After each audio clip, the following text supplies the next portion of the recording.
Welcome to State of the Offense. Today we will take a look at the running back situations in the NFC West to help you prepare for your fantasy football draft season.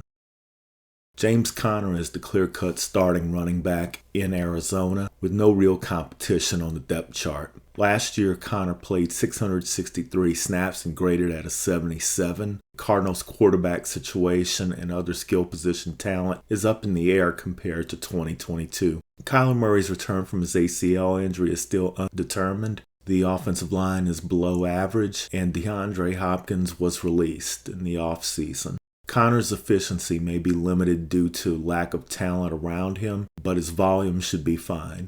Conner averaged 14.7 points per game last year, which was 10th best in the game. His total points scored was running back 21. Conner is above average as a receiving back, so he holds extra value in PPR leagues.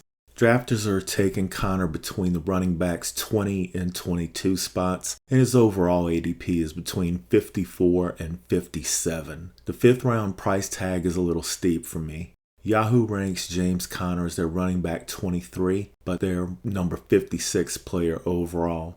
ESPN ranks Conner as their running back 17. I do not believe that the Cardinals will be able to support much fantasy production without Kyler Murray. The defense will keep the Cardinals in many games, but the Cardinals will be trailing in the majority of their games. For this reason, I'm a bit lower on James Conner. He's my running back 23, but only my number 80 player overall, 2 solid rounds behind his ADP. You should draft 2 running backs before you consider James Conner. If he's your running back 2, you'll likely be in the middle of the pack or lower in your running back production. Cam Akers is now the unquestioned running back 1 in Los Angeles after he has shared time with Darrell Henderson or Sony Michel for most of his career. After a mid-season benching, Akers caught fire in fantasy scoring. In his first 12 weeks, Akers scored double digits once. Weeks 13 to 18, he produced 76.8 of his points for the year. 113 of his 147 points scored were between weeks 13 and 18, and he was in double digits every week. Akers is more than a full year removed from his Achilles tear, and he has been healthy in camp.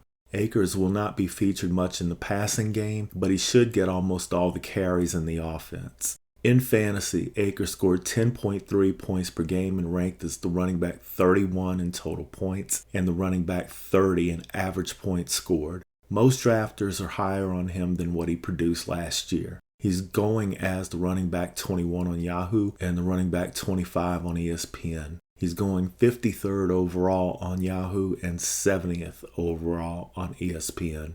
Yahoo ranks Cam as their running back 19 and their 41st player overall. ESPN ranks him as their running back 24. The return of Matthew Stafford and Cooper Kupp plus an upgraded offensive line should improve the situation around Cam Akers. I expect a strong season. Akers is my running back 11 and my 44th overall player. Take advantage of his lower ADP and try to sneak him in the 5th or 6th round. On day 2 of the NFL draft, the Seattle Seahawks surprised most of the football world by drafting a running back in round 2 for the 2nd consecutive year. Kenneth Walker III was outstanding once he took over the number 1 spot from Rashad Penny. Walker has excellent breakaway speed, and he's a threat to score from anywhere on the field. Walker was limited as a receiver in college, and the trend continued in the NFL. Zach Charbonnet was partially selected because he has a better receiving profile than Walker. Charbonnet should be the passing down running back. Charbonnet has good size and speed, so the Seahawks will not be one-dimensional when he is on the field.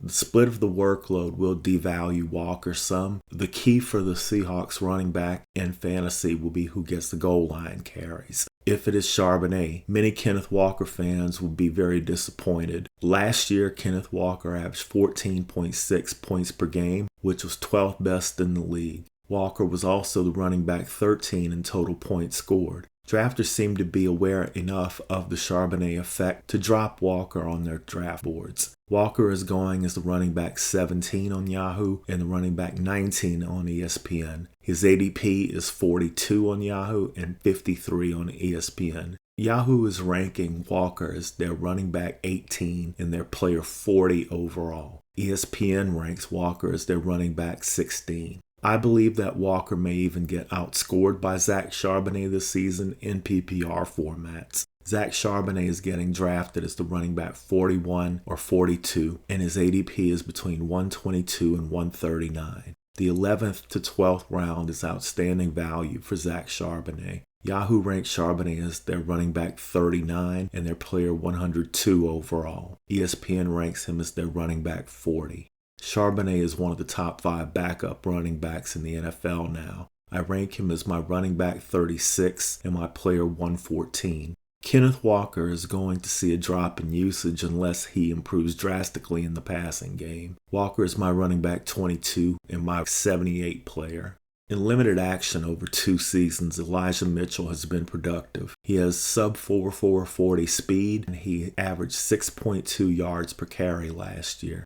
The only problem is that Elijah Mitchell only played 80 snaps last year, and he has been dealing with injuries in camp this year too. Mitchell averaged 9.5 points per game, which was good for 39th in the league. His limited availability caused him to finish as the running back 66 in total points scored. Mitchell's lack of availability led to the 49ers trading for McCaffrey in the midseason. McCaffrey fit into Kyle Shanahan's system perfectly, and McCaffrey produced immediately. Christian McCaffrey is a true dual-threat running back who caught 85 balls and had more than 700 yards receiving. Because of his receiving production, it feels like he never has a bad game. That is obviously something that you want. McCaffrey averaged 20.7 points per game, which was number 2 in the league overall. He was also the running back 2 in total points scored. In fantasy drafts, Elijah Mitchell is going as the running back 44 or 45. His overall ADP is between 124 and 158. Yahoo ranks Elijah Mitchell as their running back 42 and their player 111. ESPN ranks him as their running back 45. Christian McCaffrey is the running back 1 drafted on both sites.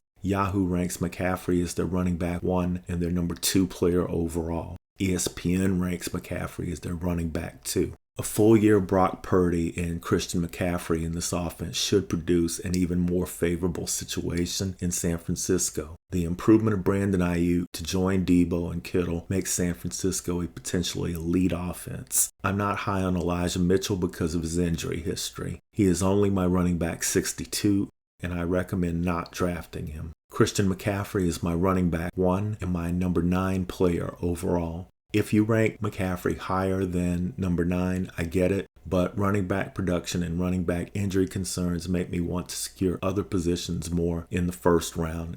If you draft Christian McCaffrey in the top 3, it will be a solid pick. I think that you can get more reliable options at other positions in the first round this year. If you like today's coverage of the NFC West running backs, please hit the like button and subscribe to the channel.